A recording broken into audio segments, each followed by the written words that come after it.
Selamat datang Bapak Ibu. Pada AIDS Week tahun 2024 kita sudah masuk ke hari ketiga. Kita akan membahas bagaimana sejauh mana sih saat ini warga gitu ya, khususnya warga sipil dalam ikut membantu upaya eh, pengurangan stigma dan diskriminasi pada ODIF dan populasi kunci. Moderator kita hari ini ada Kak Olil Sulaiman atau yang biasa disapa Kak Olil. Saat ini Kak Olil merupakan program koordinator di GWL INA. Dan untuk pendidikan saat ini sejak tahun 2023 hingga saat ini Kak Olil sedang menempuh sarjana komunikasi di Universitas Terbuka.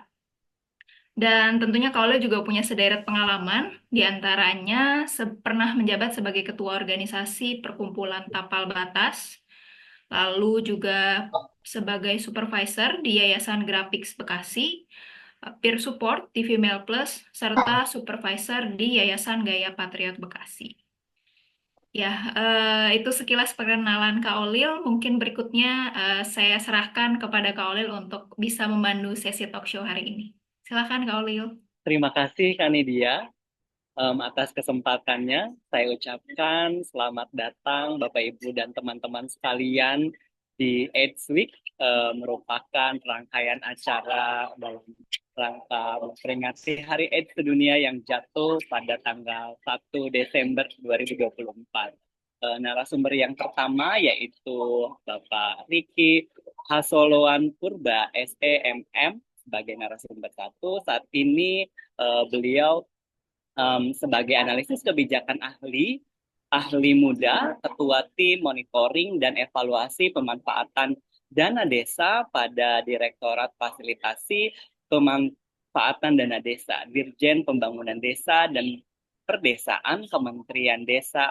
PDTT. Sebelumnya saya mohon maaf ketika ada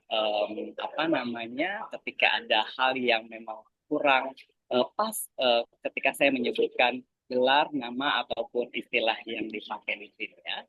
Saya lanjutkan pendidikannya Magister Manajemen dari Universitas Terbuka Medan 2015. Kemudian juga beliau merupakan sarjana ekonomi dari Sekolah Tinggi Ekonomi Jaya Negara Malang 2001.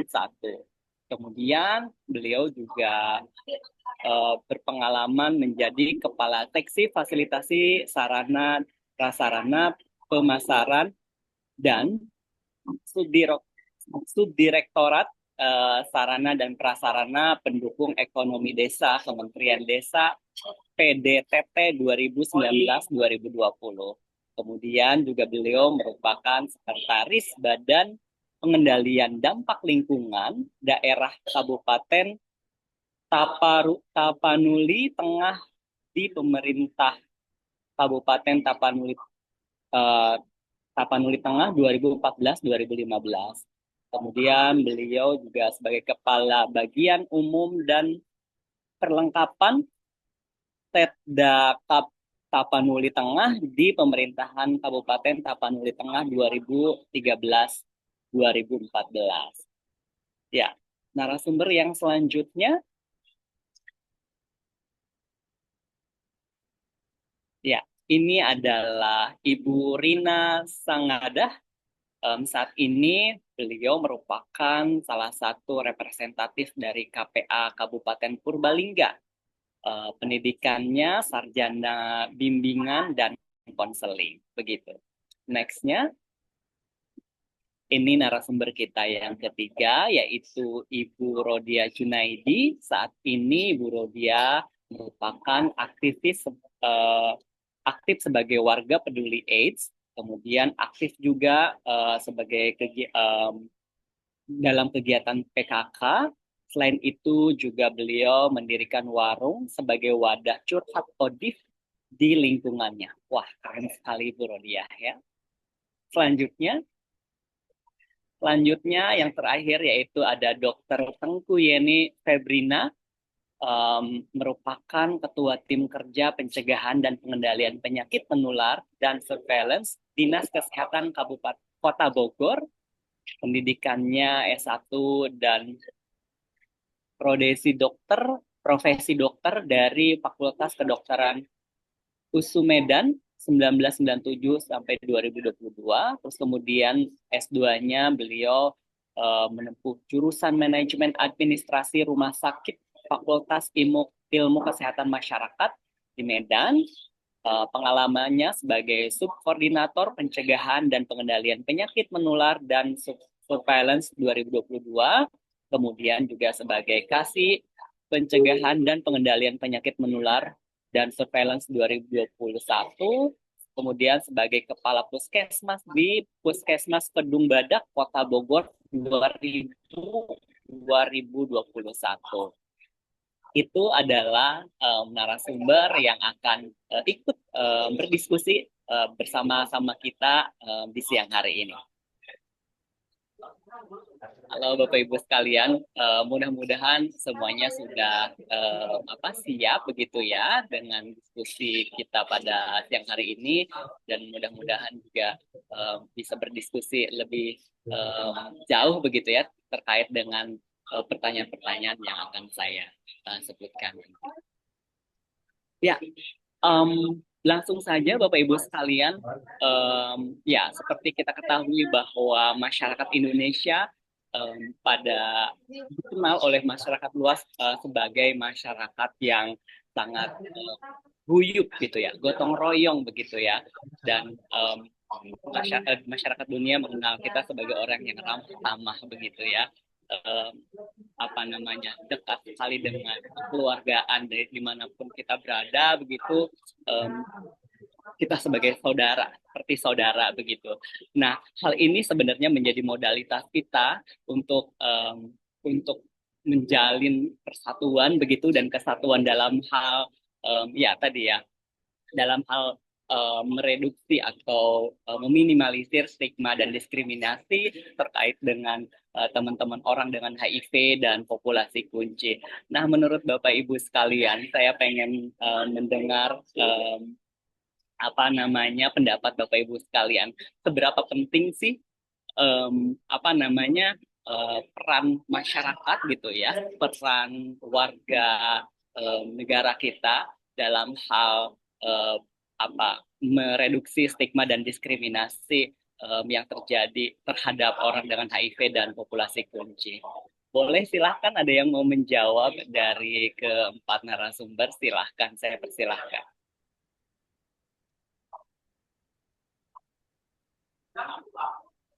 Baik, terima kasih Pak Oli. Saya langsung menjawab ya Pak Oli ya. Boleh, silahkan Pak. Terkait menurut pandangan saya pribadi, khususnya juga skup daripada Kementerian Desa, yang dimana kita perlu membangun solidaritas, bukan hanya soal mengurangi stigma dan diskriminasi, akan tetapi juga menciptakan kondisi dan budaya yang lebih baik bagi semua.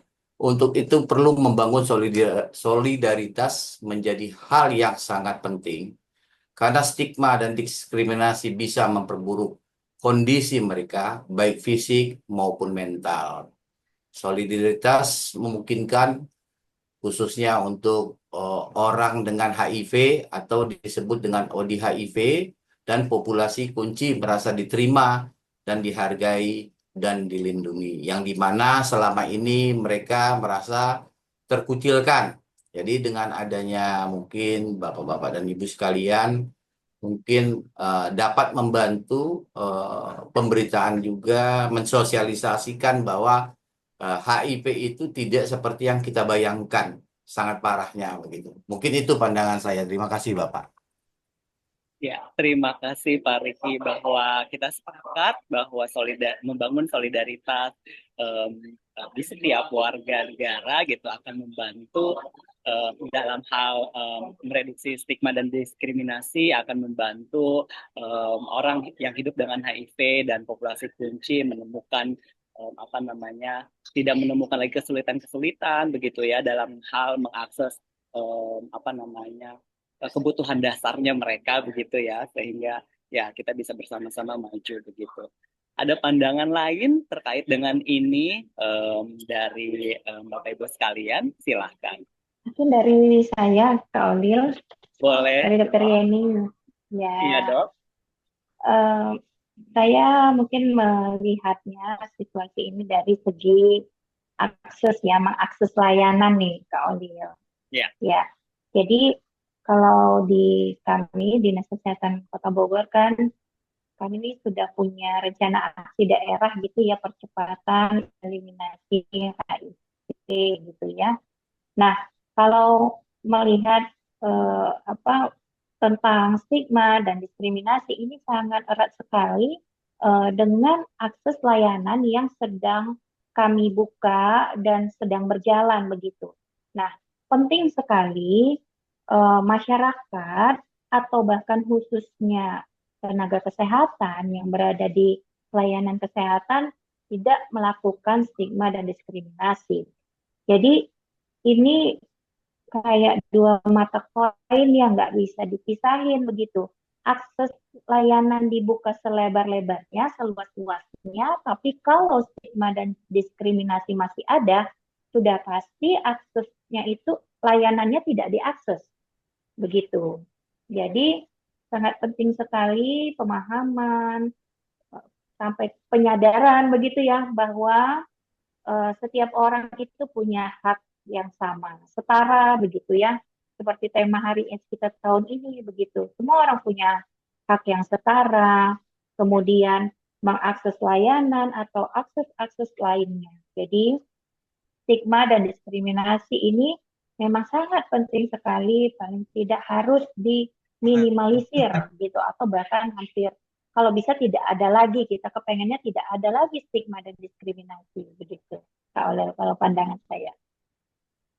Ya, sepakat dengan Dokter Yeni bahwa stigma dan diskriminasi kadang kala menghambat teman-teman ODIF dan populasi kunci dalam hal mengakses layanan kesehatan begitu ya. Sedangkan kita ketahui bersama mengakses kesehatan adalah hak dasar untuk semua warga Indonesia tanpa terkecuali begitu. Nah, dengan adanya stigma dan diskriminasi kadangkala mereka apa namanya takut gitu ya, enggan untuk datang ke layanan karena ya banyak hambatan-hambatan, takutnya di stigma, nanti takutnya ada pengecilan dan lain sebagainya. Mudah-mudahan dengan kita membangun solidaritas antara warga negara Indonesia begitu, tidak lagi ada orang yang merasa terstigma dan diskriminasi. Begitu ya kalau kira-kira kalau dari segi layanan begitu ya. Oke, ada lagi yang lainnya? Ya, izin menyampaikan pendapat. Saya Boleh. Rina Sangada, perkenalkan semuanya. Saya dari Kabupaten Purbalingga, kabupaten yang berada di salah satu provinsi di Pulau Jawa, yaitu di Jawa Tengah. Ya, jadi kalau kami bisa biasanya punya tagline orang ngapak, orang kepenak. Nah, mungkin udah terkenalnya di situ ya. Kaitannya dengan diskriminasi ODHIV ini memang dirasa memang sangat penting ya, karena kalau dari segi kami Komisi Penanggulangan AIDS itu menanggulangi ODHIV itu bukan hanya sekedar dari betul, layanan kesehatan itu sangat penting di situ karena fisik ya, tapi juga mental. Nah, di sini karena manusia itu kan terpengaruh dari dua faktor ya, internal Ya, dan eksternal. Nah, salah satunya diskriminasi ini memang betul itu adalah faktor eksternal atau luar dari HIV, tetapi itu apabila masih terjadi stigma dan diskriminasi, itu bisa mempengaruhi internalnya. Akhirnya ketika tadi sudah dijelaskan Dokter Tentu ini dan Bapak Riki Purba, betul itu mempengaruhi nantinya eh, mereka tidak mau ke layanan karena ada diskriminasi itu. Kemudian yang terjadi selanjutnya tidak ke layanan, tidak minum ARV. Di samping itu mereka juga karena merasa didiskriminasi dan distigma, jadi ada seperti sanksi sosial yang terlalu membebani di dalam mental mereka. Nah, ini justru di situ nantinya kesejahteraan atau kesehatan ODHIV itu terganggu. Betul yang disampaikan Dokter Tengku dan Pak Iki Purba bahwa kalau bisa masyarakat Indonesia 2024 sudah tidak ada lagi diskriminasi dan stigma terhadap ODHIV. Mungkin itu saja. ya, terima kasih Ibu Rina. Sepakat dengan Ibu Rina. bahwa apa namanya dampak dari stigma dan diskriminasi bukan cuma terhadap akses layanannya saja, bisa jadi berdampak kepada psikis yang kemudian mereka akan menjadi merasa rendah diri dan sebagainya dan tidak bisa berkembang begitu ya karena memang apa namanya merasa rendah diri karena stigma dan diskriminasi. Sepakat dengan itu Ibu. Ada lagi teman-teman, Ibu sekalian, Ya, kalau boleh? menurut ya, kenalkan nama saya Rodia Junaidi, WPA Jakarta Barat. Jadi kalau menurut saya, terutama Barodit itu harus dari masyarakatnya tidak ada stigma, terutama dampingannya atau keluarganya harus terbuka. Apalagi di wilayah saya itu para audit itu lebih nyaman karena di wilayah saya itu tidak ada stigma dari sudah 5 tahun 6 tahun kemarin. Jadi dia mau mengakses ke layanan pun alhamdulillah selalu lancar. Kalau dia sakit di rumah dia tidak bisa ambil obat untuk layanan, kita ini yang ngambil. Kalau bukan WPA, ada warga yang lain untuk mengambilnya. Karena alhamdulillah di wilayah saya itu para audit itu kita bisa makan bareng. Ya. Ya, itu aja sih menurut saya. Oke, terima kasih Bu Rodia. Senang sekali mendengar cerita dari Bu Rodia bahwa di wilayahnya, kebetulan Ibu Rodia adalah seorang WPA, begitu warga peduli AIDS, begitu di lingkungannya sudah terlihat dan tergambar tadi sama Ibu Rodia sudah kondusif, begitu ya, tidak ada lagi stigma dan diskriminasi, mereka bisa bersosialisasi secara dengan warga yang lain begitu ya tanpa ada stigma dan diskriminasi. Menyenangkan sekali mendengar hal itu. Ternyata ada contoh yang baik begitu ya untuk mungkin bisa kita adaptasi. Nah, Bapak Ibu sekalian, bahwa saya percaya Bapak Ibu sekalian punya satu program atau satu kebijakan yang mendukung begitu terkait dengan stigma dan diskriminasi. Boleh nggak sih diceritain program atau kebijakan apa yang sudah dilakukan sama Bapak Ibu sekalian dalam hal menghapus stigma dan diskriminasi? Atau hal apa yang sudah dilakukan sama Bapak Ibu sekalian? Boleh silahkan yang mau menjawab. Ya, izin menyampaikan. Oh, monggo Dokter Tengku dulu, tidak apa-apa. Boleh. Ibu Rina mungkin boleh. Oke, ya, terima kasih. Ya, kebetulan Komisi Penanggulangan AIDS di dalam program bisa dibilang agar tidak ada lagi diskriminasi itu sesuai dengan Perda, Peraturan Daerah Kabupaten Purbalingga tahun 2018 nomor 9 itu kami membentuk WPA. Nah, salah satunya mungkin tadi dari Bu Rodiah itu ya. Nah, di Purbalingga itu kan terdiri dari 18 kecamatan. Sudah ada 16 kecamatan yang terbentuk WPA-nya. Dari 18 kecamatan itu ada 239 desa dan kelurahan, di mana 219 desanya ini sudah terbentuk WPA semua. Ya, kami lakukan itu sejak tahun 2018 sampai dengan 2020. Yang 2 kecamatan itu terhenti waktu itu karena COVID ya, karena tidak ada pembatasan aktivitas di situ. Ada 2 desa di antara 219 desa terbentuk itu sebagai rintisan Kampung Peduli AIDS. Kami menamakannya.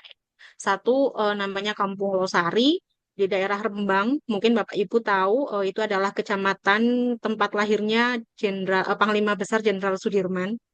Kami membentuk Kampung Peduli AIDS di situ dan kemudian satu lagi ada di Kelurahan Kalikabong di daerah Purbalingga saja.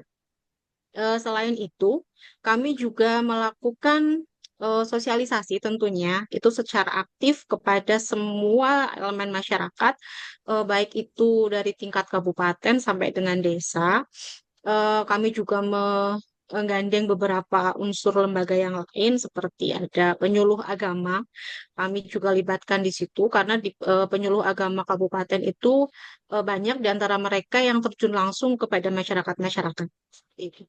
Kemudian kami juga melakukan tidak hanya sosialisasi, tetapi juga sampai kepada pelatihan pemulasaraan jenazah. Nah, ini Karena mohon maaf, salah satu sebab ya kenapa selain karena cap, mohon maaf ya, cap ODHIV atau penyakit HIV adalah dari sanksi sosial juga yang membuat beberapa masyarakat takut yang akhirnya mendiskriminasi itu adalah nanti di proses pemulasaraan jenazahnya.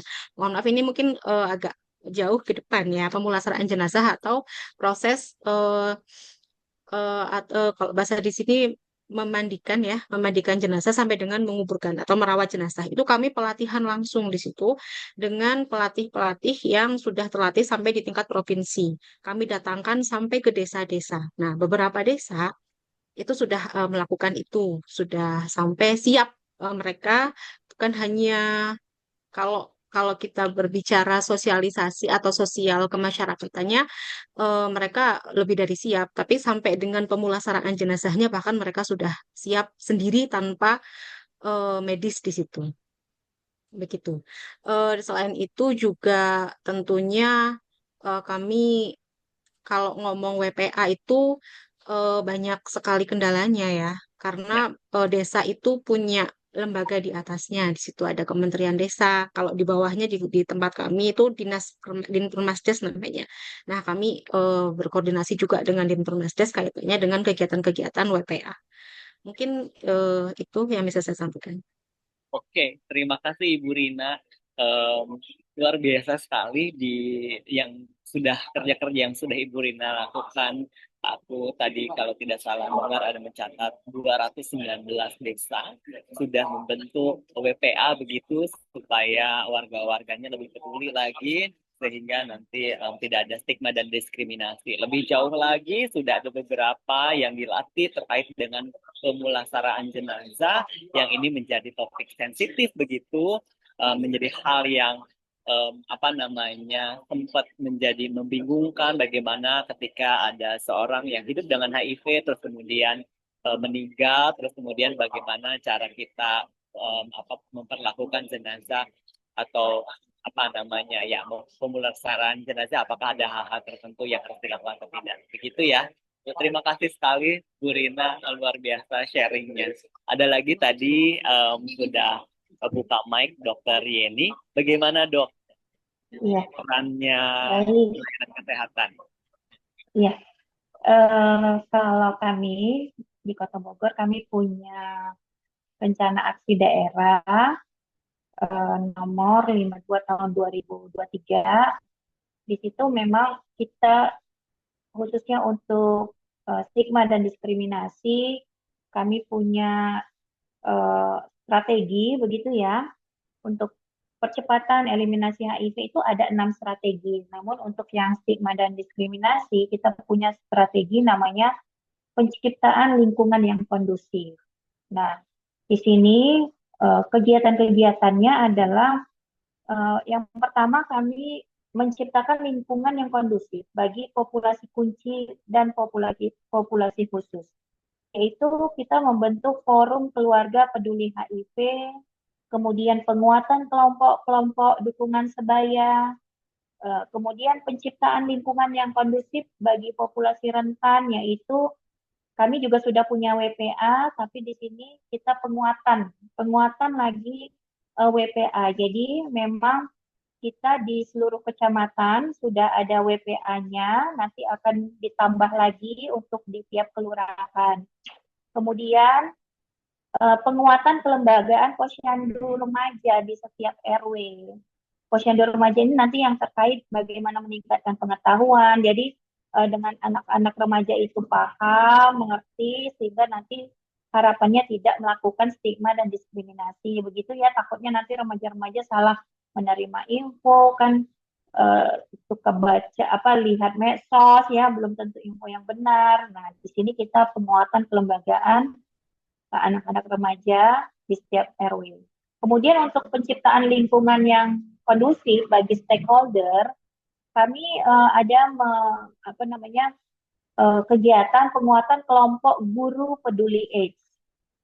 Kemudian pembentukan forum ormas keagamaan peduli HIV/AIDS dan melakukan sosialisasi HIV/AIDS bagi ormas kepemudaan. Jadi memang kita lebih banyak untuk pemuda, remaja gitu, karena kita tahu juga angka HIV juga tinggi di ini ya, di usia-usia produktif. Kemudian ada penguatan forum wartawan peduli HIV, serta pembentukan forum perusahaan peduli AIDS, dan yang terakhir pembentukan forum organisasi profesi peduli AIDS gitu. Jadi dengan penguatan-penguatan forum-forum ini diharapkan meningkat pengetahuan, semakin banyak yang memberi pengetahuan kepada yang lain. Diharapkan stigma dan diskriminasi bisa semakin berkurang begitu, Mas. Ya, oke, thank you dok. Banyak sekali yang program-program yang dilakukan sama layanan kesehatan begitu ya dalam rangka menciptakan lingkungan baik dari dimulai dari keluarga, terus kemudian masyarakat, yaitu penguatan WPA, terus kemudian juga ada membentuk eh, organisasi-organisasi kepemudaan juga ikut dilibatkan gitu ya untuk terlibat di dalam program mensensitifkan isu HIV ini. Begitu ya, Dok. Terima kasih sudah sharing. Ada lagi mungkin dari yang lain mau Ya, merespon? Boleh. ya. Ya. Alhamdulillah kalau di WPH di Jakarta Barat itu semua ada WPH, ada 32 WPH di daerah Jakarta Barat yang sudah dilantik tahun kemarin sama Pak Wali Kota. Jadi yang aktif itu di perwilayah itu ada semua 8 WPA itu yang aktif. Alhamdulillah per 3 bulan kita selalu sosialisasi bergantian dari Tambora ke Kebon Jeruk, dari Kebon Jeruk ke Taman Sari, dari Taman Sari ke ke Manggisan. Jadi kita bergilir diganti-ganti WPA untuk sosialisasi masyarakat dan parodip yang ada di wilayah. Terutama kalau WPA Jakarta Barat itu banyaknya PKK kelurahan atau PKK kota. Jadi kita kalau untuk sosialisasi lebih gampang karena setiap bulan ada posyandu atau setiap Jumat kita pasti ada Jumantik. Jadi sosialisasi dari WPA itu kita pakai lembar balik untuk sosialisasi, dan alhamdulillahnya KPAK di Jakarta Barat itu selalu mendukung WPA ini, dan LSM juga turut membantu kita untuk biar sosialisasi biar lancar, dan dokter-dokter di puskesmas biar turunnya lebih dipermudah. Itu WPA Jakarta Barat itu selalu siaga full, kadang-kadang 24 jam. WPA di Jakarta Barat itu selalu saling bahu membantu dan membantu untuk mengorek di mana aja yang ada dampingan kita yang harus membutuhkan. Itu aja sih Pak. Terima kasih Ibu Rodia atas sharingnya. Ternyata memang peran WPA sebegitu pentingnya, sebegitu besarnya begitu ya bagi teman-teman komunitas audit di daerahnya masing-masing begitu, sehingga kadang-kadang 24 jam harus ready begitu ya untuk membantu teman-teman yang membutuhkan. Luar biasa sekali kerja-kerjanya. Terima kasih Bu Rodia. Sekarang ke Pak Riki, gimana Pak? Baik, terima kasih. Ya. Bapak, tadi saya agak enak mendengarkan yang sinergitas antara Dinas Kesehatan dengan Dinas PMD yang tadi telah ini oleh Bu Rina ya Bu ya, tadi dibicarakan. Memang untuk peranan itu baik di tingkat pusat dan di tingkat daerah itu sangat penting. Khususnya kami di tingkat pusat, Kementerian Desa PDT melalui Direktorat Fasilitasi Pemanfaatan Dana Desa berperan untuk menyediakan regulasi yang mendukung dan memberi ruang solidaritas warga untuk menghapus stigma dan diskriminasi terhadap ODHIV dan populasi kunci. Dan Kementerian Desa PDT juga diamanatkan untuk menetapkan regulasi prioritas penggunaan dana desa yang difokuskan pada penyelesaian permasalahan yang ada di desa, termasuk kesehatan, karena ini sangat perlu untuk kita semuanya. Pada tahun 2023, atas amanah pasal 71 PP 37 tahun 2023, telah diterbitkan Permendes PDTT nomor 7 tahun 2023 tentang rincian prioritas penggunaan dana desa. Dalam Permendes tersebut, salah satu kegiatan prioritas penggunaan dana desa yang tercantum adalah bidang pemberdayaan masyarakat melalui mohon maaf melalui penyelenggaraan promosi kesehatan dan gerakan masyarakat hidup sehat.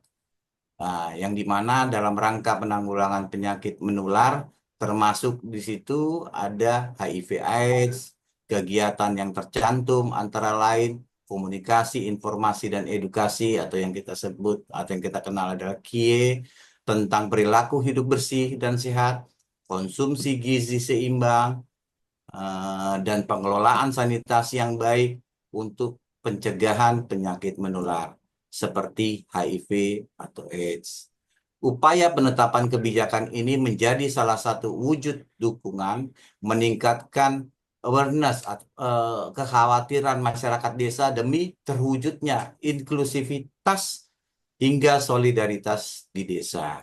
Yang dimana di tingkat daerah khususnya kabupaten atau provinsi, peran dan sinergi antara pemerintah daerah dan pemerintah desa menjadi sangat penting. Tadi telah disinggung oleh Bu Rina juga bahwa pemerintah daerah itu dengan leading sektor adalah terkait kesehatan adalah dinas kesehatan yang dimana dapat berkolaborasi lintas sektor termasuk dengan dinas pemberdayaan masyarakat dan desa untuk mendorong solidaritas warga di tingkat desa. Karena pintu masuk daripada ke desa itu adalah dari PMD-nya. Karena istilahnya orang tua mereka desa itu adalah PMD. Yang dimana PMD melalui kecamatan itulah yang mengevaluasi setiap kegiatan-kegiatan yang ada di desa.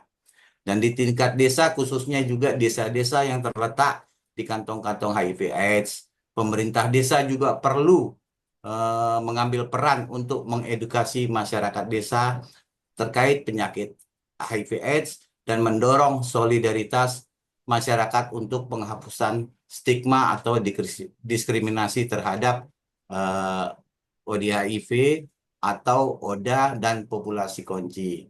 Dan juga di dalam mensosialisasikan perlu juga misalnya bagi orang yang telah ODHIV, cara untuk pengobatannya dan juga dia untuk apa semacam kalau nggak salah dibawa ke ke tempat kesehatan yang dimana ini mohon maaf saya bukan dokter tapi sedikit saya paham karena saya sempat sebagai narasumber di Kabupaten Bandung pada saat itu kalau nggak salah viralutnya berapa sampai begitu untuk ketahanan tubuhnya. Nah, itu kan harus diperiksa juga dan itu harus kita sosialisasikan juga di desa agar yang terdampak, yang kena penyakit ODHIV itu mengetahui, oh saya tidak boleh terputus obatnya. Kan ada seperti itu kan? Dan jam-jamnya juga harus ada waktunya gitu loh.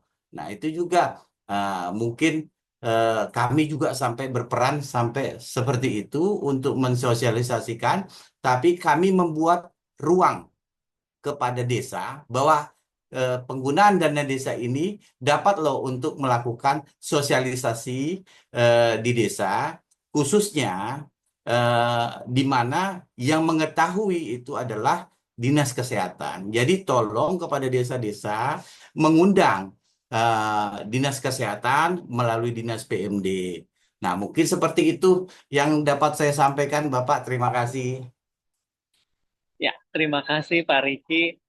Ya, tadi kalau boleh disimpulkan bahwa di Kementerian Desa begitu ada Permendes nomor 7 2023 terkait dengan bidang pemberdayaan melalui promosi kesehatan dan gaya hidup sehat begitu ya. Di dalamnya termasuk juga ada terkait dengan HIV dan lain sebagainya. Dan ditekankan sama Bapak Riki juga bahwa sinergitas dan koordinasi dan kolaborasi yang baik begitu menjadi kunci keberhasilan bagaimana kita sebagai warga negara bersama-sama untuk memajukan memajukan bangsa kita gitu ya, terbebas dari stigma dan diskriminasi terkait HIV AIDS dan populasi kunci. Begitu, terima kasih Pak Riki atas informasi yang sangat komprehensif begitu ya. Nah, selanjutnya tadi kan kita sudah ngobrol terkait bagaimana Bapak Ibu perannya gitu ya, masing-masing dari lembaga terkait dengan reduksi stigma dan diskriminasi di setiap bidangnya gitu ya, di bidang kesehatan ada KPA, ada WPA dan juga di Kementerian Desa begitu. Nah sekarang aku pengen tahu bagaimana sih tantangan-tantangan yang dihadapi sama Bapak Ibu sekalian dalam hal mendorong keterlibatan warga warga begitu dalam hal mereduksi stigma dan diskriminasi. Gimana ceritanya? Tantangan-tantangan apa sih yang dihadapi dalam rangka mendorong keterlibatan warga masyarakat ini? Silahkan siapa yang mau menjawab? Itu saya, Kak Olin. Boleh, silakan dong. Iya. Saya pikir tantangannya masih, ya kalau dilihat angka 1 sampai 10 ini tantangannya masih dinilai 7 tuh, kalau 10 sangat sulit, kalau 7 gitu ya. Artinya memang dari tahun ke tahun sudah terlihat adanya penurunan stigma. Namun ini masih di kalangan tertentu saja, begitu. Ya. Jadi misalnya untuk tenaga kesehatan, secara umum stigma dan diskriminasi sudah menurun, apalagi seperti kami di Puskesmas, itu seluruh puskesmas sudah bisa memberikan layanan tes HIV bahkan sampai PDP-nya gitu ya. Jadi semua puskesmasnya sudah bisa PDP. Artinya secara umum tenaga kesehatan sudah sangat berkurang sekali stigma dan diskriminasinya. Namun memang ada beberapa petugas begitu ya, yang memang setiap misalnya petugas yang baru atau misalnya petugas-petugas yang bukan orang kesehatan ini memang harus setiap masuk diberi informasi gitu tentang bagaimana memberikan pelayanan agar tidak terjadi stigma dan diskriminasi begitu. Nah, kemudian kalau di masyarakat, menurut saya memang ini masih menjadi tantangan yang lebih tinggi lagi gitu ya, karena kami pernah melakukan survei begitu ya tentang pengetahuan. Jadi dari pengetahuan saja memang masih banyak warga yang belum memahami tentang HIV. Jadi kami menilai dengan masih rendah gitu ya, masih kurang pengetahuannya, sehingga melakukan gitu yang namanya stigma dan diskriminasi begitu. Nah, beberapa kali kami juga pernah melakukan kegiatan gitu ya, bahkan dibantu oleh LSM juga pernah, ya LSM yang ada di kami, bagaimana meningkatkan sensitivitasnya gitu terhadap stigma dan diskriminasi. Kami dengan sasarannya bahkan klinik swasta. Nah, kita mulai ke yang lebih luas gitu ya. Kalau puskesmas tadi sudah makin menurun, kita coba tingkatkan pengetahuan tentang HIV, tentang stigma dan diskriminasi. Ternyata memang masih cukup tinggi juga di klinik swasta gitu ya, petugas-petugas kesehatannya melakukan stigma dan diskriminasi. Jadi memang tantangannya besar, tapi kita punya peluang gitu untuk menurunkan stigma dan diskriminasi ini dengan cara, kalau menurut kami yang pertama adalah tingkatkan dulu pengetahuan, begitu memahami, mudah-mudahan stigma dan diskriminasi bisa diturunkan begitu ya.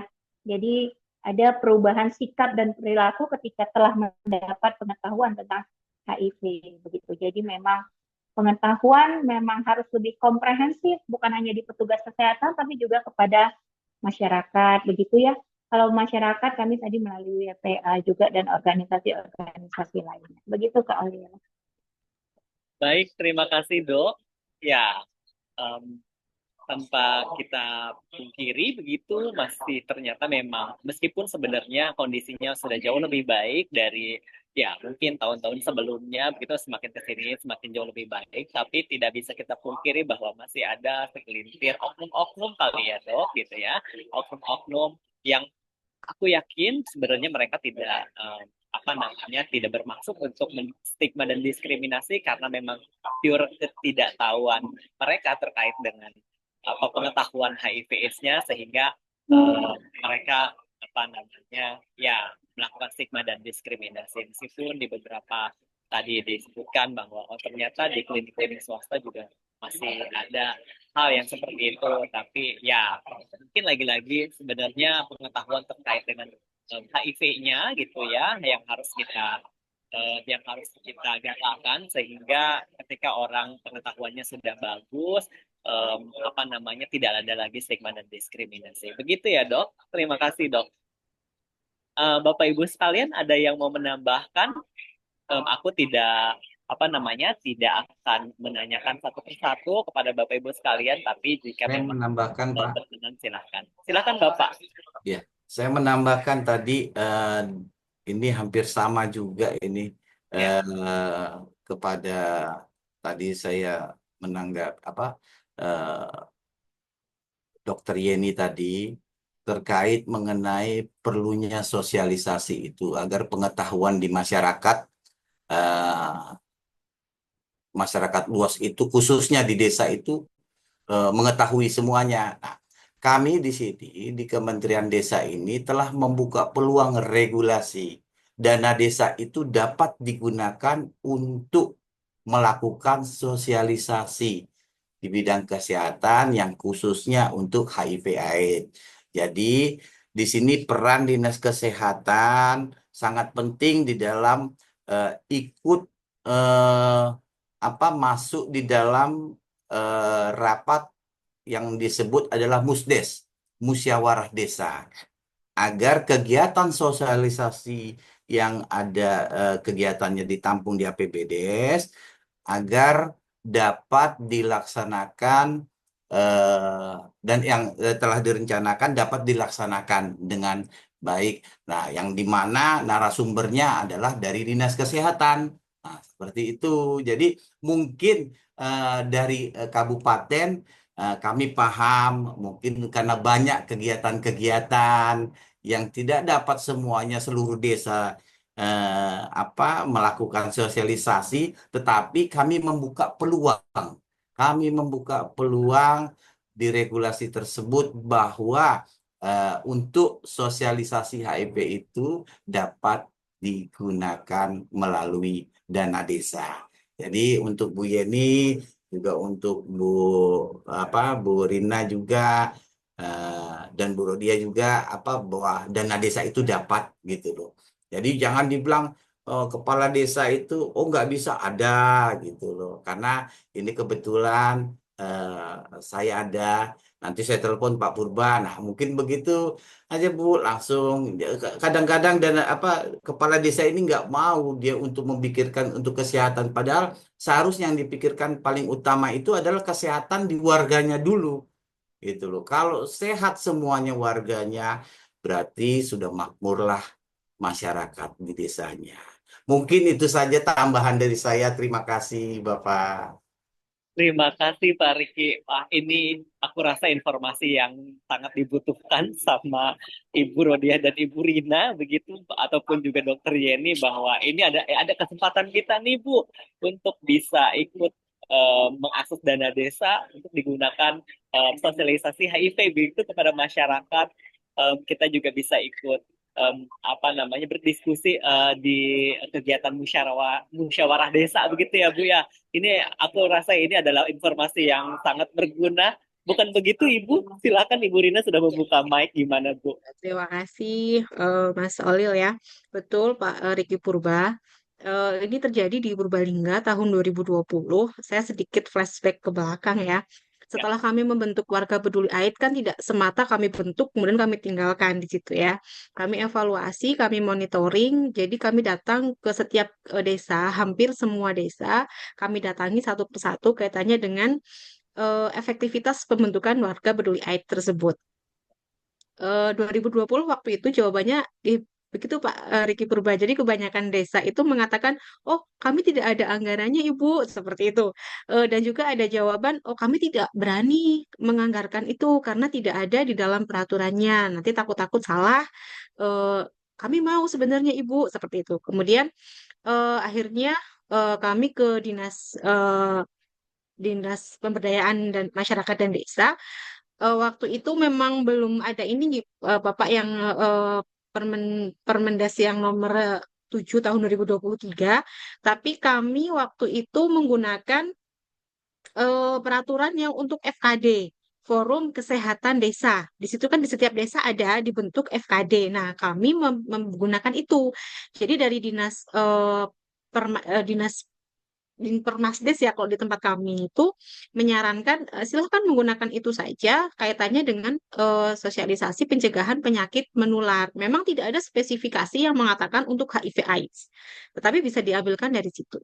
Itu tantangan kami yang alhamdulillah sudah terlampaui dan ini alhamdulillah sudah lebih di itu lagi nih lebih di apa dipermudah lagi dengan adanya Permendes nomor 7 tahun 2023.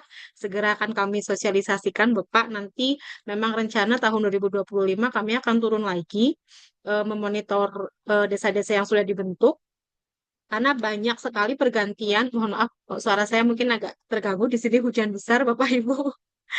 Jadi karena terdapat banyak pergantian eh, karyawan atau perangkat desa. Jadi banyak yang masih belum tahu. Nah, rencananya kami akan revitalisasi lagi WPA di beberapa desa di Kabupaten Purbalingga. Eh, Kalau boleh sharing sedikit, justru ada tantangan baru Bapak Ibu. Kalau Purbalingga sendiri, semua fasilitas layanan kesehatan memang sudah bisa PDP untuk rumah sakit negeri dan puskesmas itu seluruhnya. Terdapat 22 puskesmas dan ada 2 rumah sakit negeri.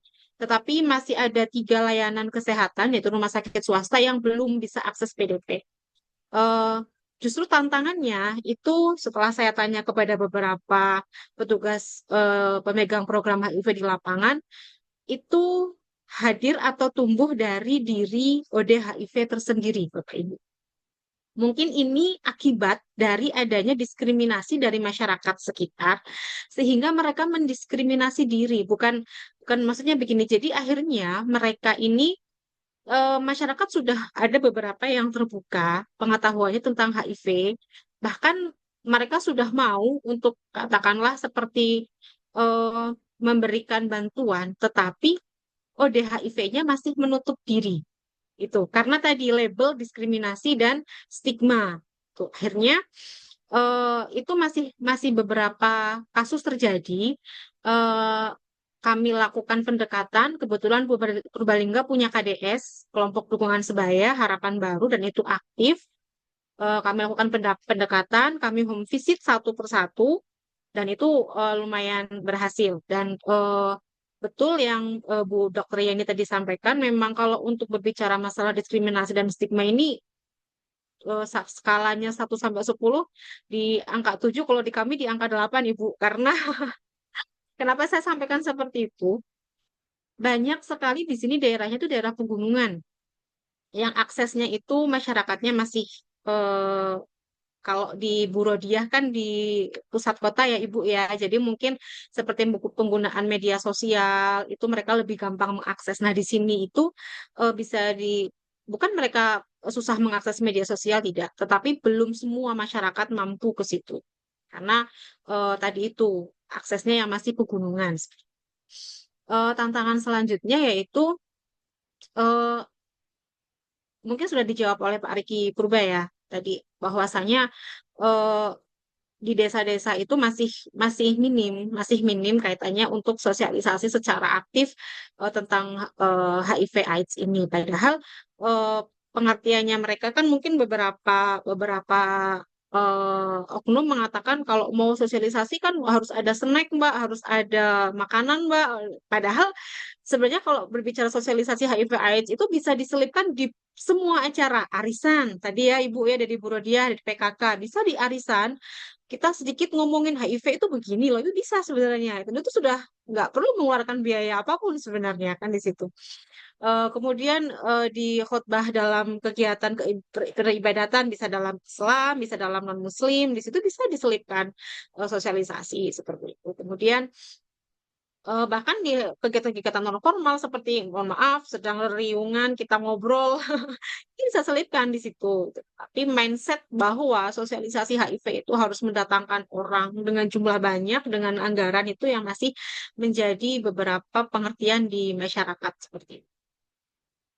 Mungkin itu saja. Ya, terima kasih Ibu Rina.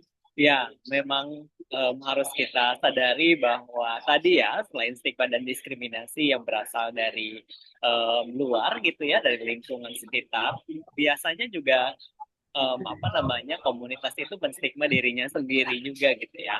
Nah, itu terjadi ya memang karena ya adanya stigma di masyarakat dulu, kemudian berkembang, terus kemudian dia apa namanya menstigma diri sendiri begitu. Jadi dua hal yang saling berkaitan. Kalau kita mau apa menghapus stigma diri, jadi kita juga harus berusaha menghapus stigma dari faktor luar. Begitu ya, Ibu. Terima kasih atas sharingnya.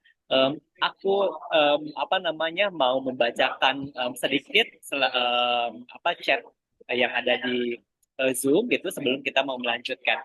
Jadi ternyata Pak Purba banyak sekali reaksi dari teman-teman yang ada di kolom chat begitu. Keren info skemanya Pak, makasih katanya begitu. Terus kemudian juga ada terima kasih infonya Pak Purba, infonya yang sangat berguna begitu.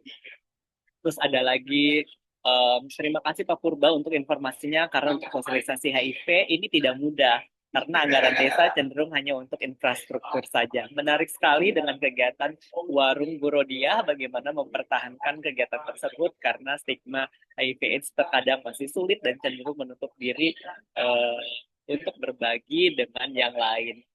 Itu apa namanya respon-respon yang positif begitu yang sepertinya ada sesuatu angin segar begitu untuk teman-teman apa namanya penggiat HIV bagaimana selama ini mencari cara supaya bisa sosialisasi gitu kepada masyarakat umum. Nah, tadi Pak Purba sudah memberikan informasi bahwa sekarang ada Permendes nomor 7 2023 yang terkait dengan pemberdayaan melalui promosi kesehatan dan hidup sehat begitu ya. Dan kemudian juga bisa diturunkan melalui dana desa untuk digunakan sosialisasi HIV begitu. Itu mungkin salah satu informasi yang dianggap berguna begitu untuk teman-teman penggiat sekalian begitu. Begitu Bapak Ibu sekalian. Mungkin aku mau sedikit apa namanya bertanya kepada Ibu Rodiah karena tadi di kolom chat begitu ada dari Kak Desi Kurnia apa namanya bagaimana kegiatan Warung Bu Rodiah ini untuk bisa dipertahankan kegiatan tersebut karena mengingat stigma dan diskriminasi terkait dengan HIV terkadang masih sulit gitu ya dan cenderung menutup diri seseorangnya untuk berbagi. Gimana sih caranya Bu untuk mempertahankan kegiatan tersebut Bu? Silakan. Jadi saya sedikit mau penambahan aja tadi yang tantangan ya nanti jawabannya bisa belakangan. Jadi tantangan di WPA itu sebenarnya lebih menantang WPA. Terima kasih Pak Riki. Tadi ada dana desa itu di desa ya ada dana desa. Kalau di Jakarta saya di barat tuh benar kata Bu Rina kalau kita minta dari uang kelurahan atau mampu wilayah bilangnya tidak ada dana, itu pun ada dana kesehatan tapi tidak masuk dana HIV ya Bu Rina ya. Jadi kenapa? jawabkan. Jadi kenapa saya harus membuka warung untuk wadah orang-orang ODIP di wilayah. Jadi ada dana sedikit saya sisihkan untuk penambahan mereka untuk membawa ODIP-ODIP ini ke rumah sakit. Terutama sekarang ini mungkin dokter Tengku tahu obat spilis itu tidak ada di puskesmas ya dok ya, tidak ada di puskesmas, dia harus beli sendiri, sedangkan harganya itu 3 kali suntik itu satu kali suntik harus 120.000. Kalau 3 kali, kalau yang punya uang mungkin kecil bagi mereka. Tapi kalau yang tidak punya uang jangan 120.000, 10.000 pun untuk melangkah ke kesehatannya, ke PKM aja dia tidak punya uang. Kenapa saya harus buka warung? Ada wadah warung itu, jadi ada keuntungan sedikit di situ. Itulah yang bisa buat saya membantu mereka yang tidak mempunyai dana. Alhamdulillahnya, jadi saya cepat tanggap kalau mereka sudah curhat sama saya. Paling saya tanya mau nggak diakses untuk layanan. Kalau emang mau, dia bilang nggak punya uang. Nah itu dana yang ada dari warung itulah yang saya sisihkan untuk ongkos, ataupun kalau emang ada yang harus suntik spilis, yaitu membantu mereka. Sebenarnya bukannya saya juga WPA ini kebanyakan duit, bukan Pak. Bukan. Jadi kenapa saya harus memudahkan para ODIP ini untuk pelayanan, karena daripada diperlambat penyakitnya lebih banyak lagi beruntun di belakang, mendingan kalau dia masih sehat untuk dibawa klien masih bisa jalan, yaitu yang saya lakukan WPA diri saya dan WPA yang lain di daerah Jakarta Barat seperti itu Pak.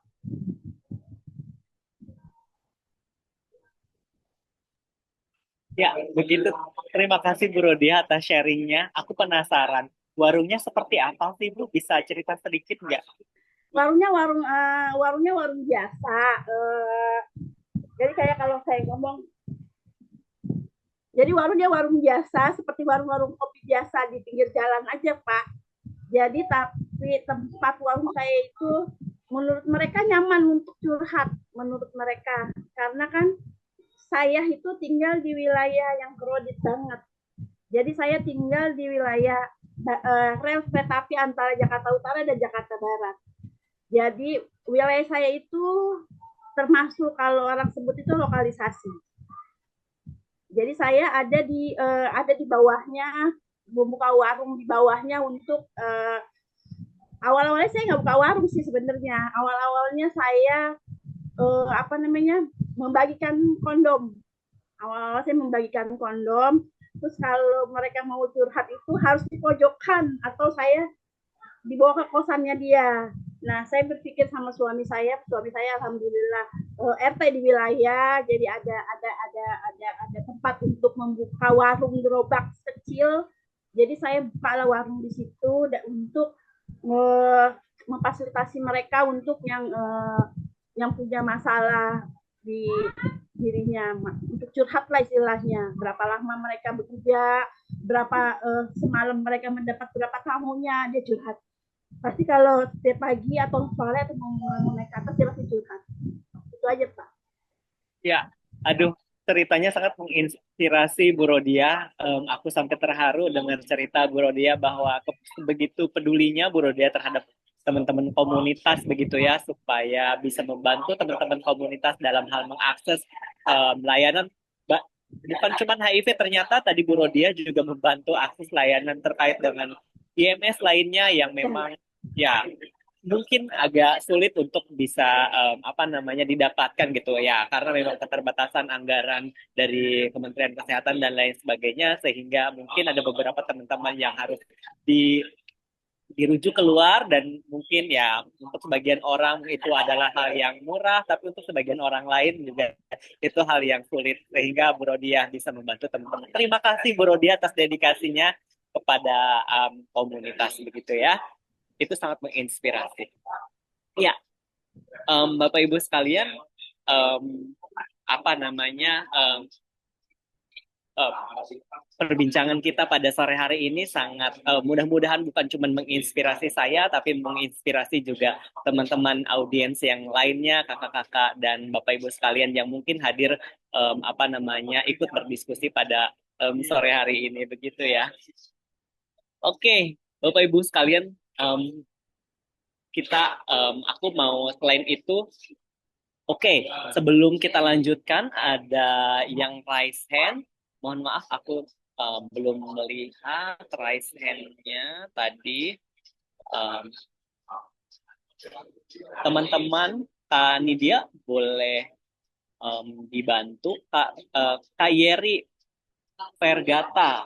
Kak Yeri Pergata tadi raise hand, silahkan. Siap. Sehat Olil, opah ini opah Olil. Sehat Olil. Halo Pak. Suaranya terdengar. Iya, Suaranya terdengar. silahkan Ya. Opa. Ini lebih ke harapan ya, Kak Olil ya. Ya, Bagus sih di acara membongkar stigma ini adanya harapan Opa itu ditingkatkan lagi sosialisasinya itu lebih bagus gitu ya. Cuma sarannya lagi rencana tindak lanjutnya ini tuh ada dari Universitas Atmajaya bersama stakeholder lainnya mendorong ke Kementerian Kesehatan untuk membuat iklan di televisi. Jadi si edukasinya itu eh, apa dapat diakses oleh semua itu. Kita belajar dari TV juga dulu kan gitu.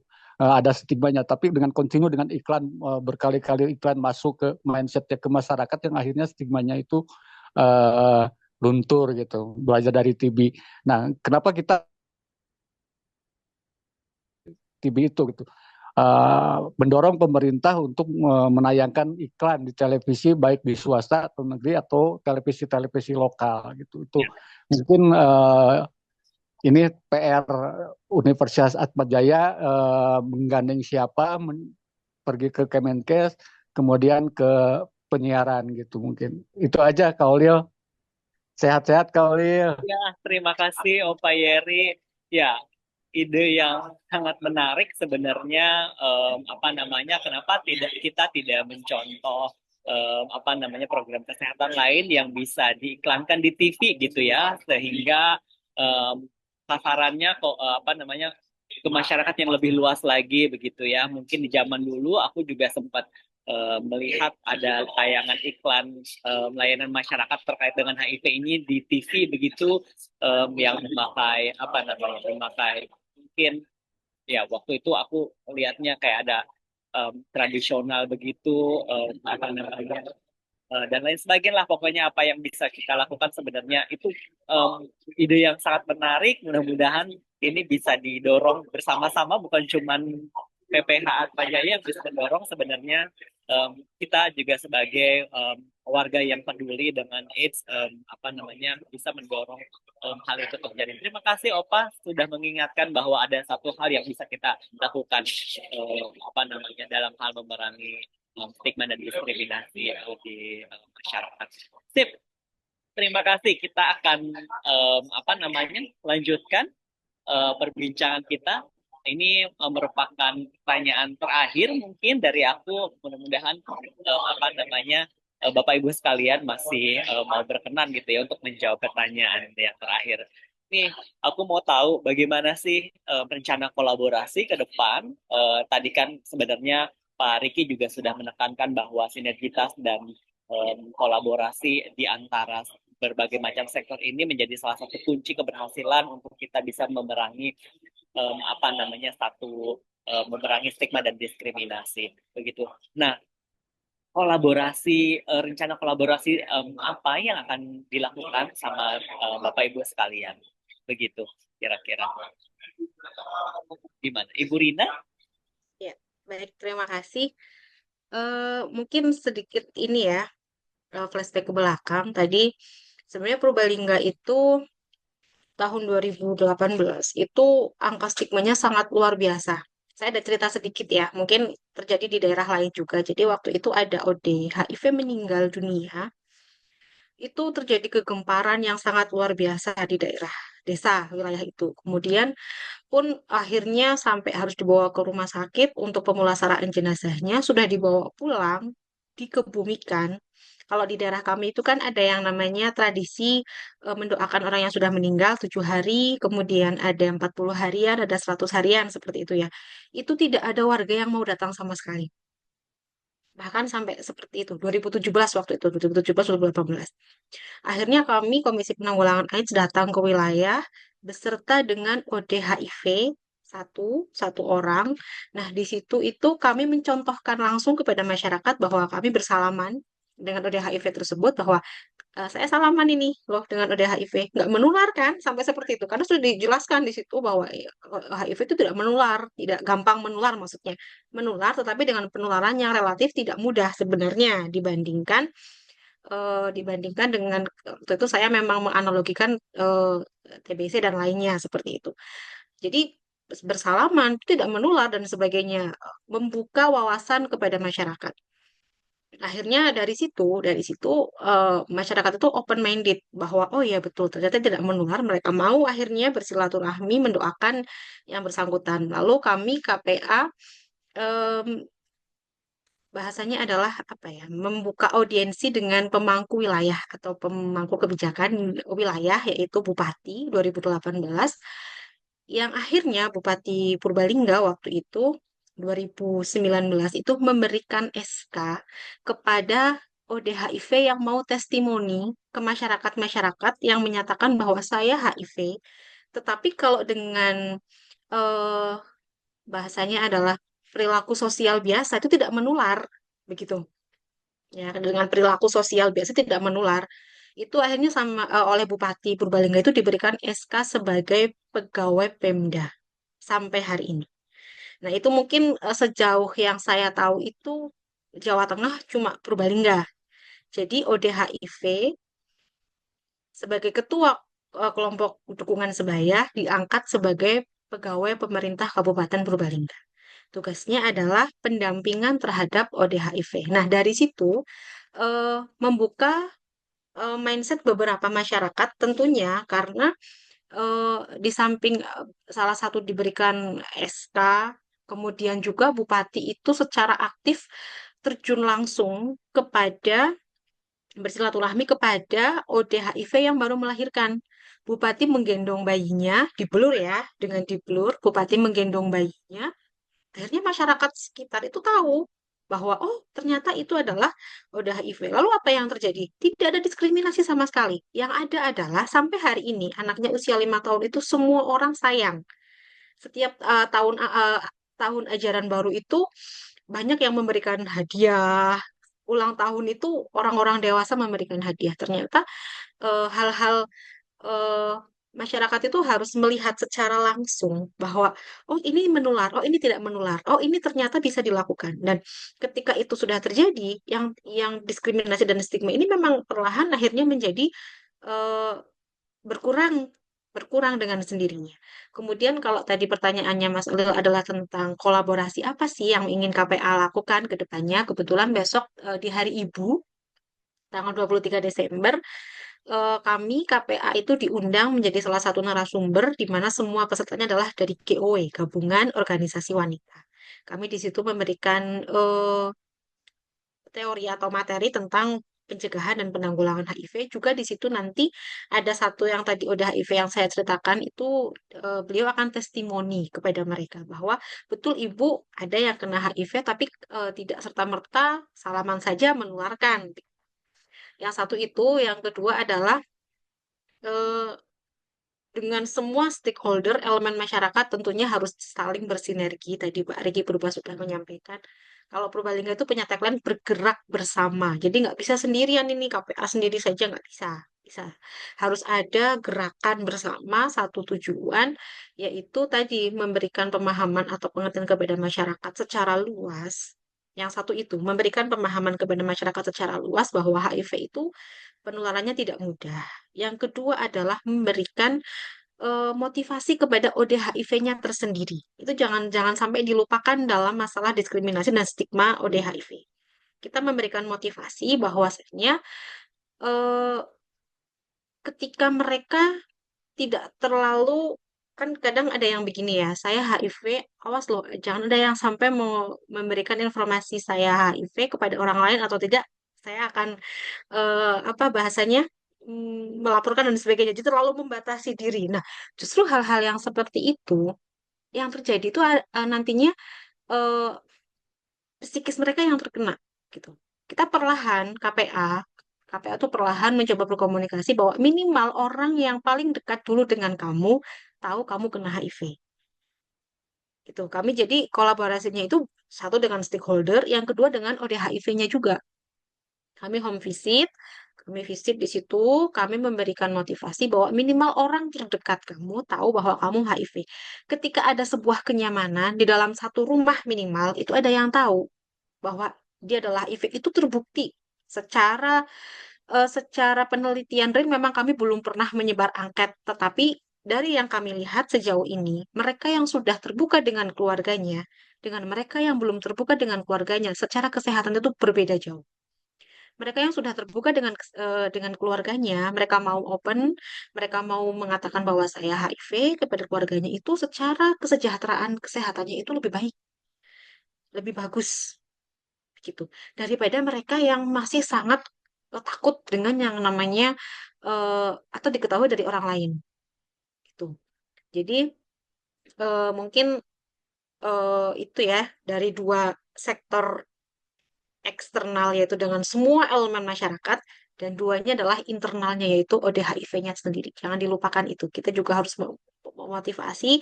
Betul, mereka itu statusnya harus dirahasiakan. Betul sekali, saya sangat setuju itu. Tetapi kita perlahan memberikan pengertian bahwa minimal orang terdekatmu tahu. Ternyata ketika kenyamanan itu datang, mental mereka lebih sehat. Itu sih yang saya terjadi di lapangan. Mungkin itu saja, Mas. Terima kasih. Ya, terima kasih Bu Rina.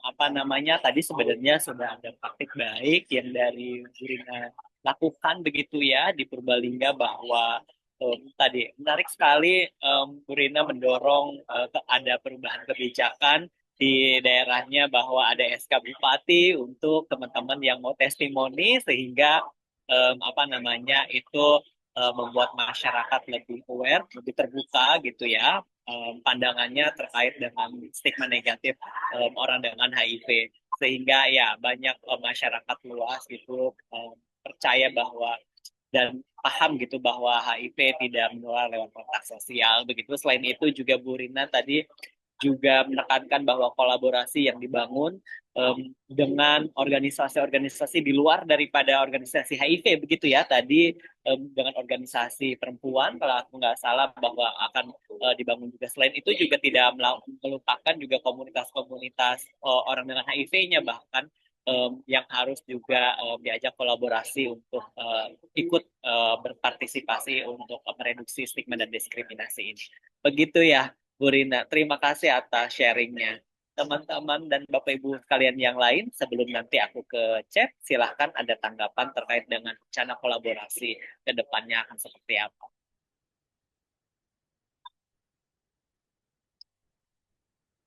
Gimana? Mungkin Dokter Yeni bisa bercerita sedikit tentang kolaborasi yang akan dilakukan. Iya, terima kasih Kak Olil.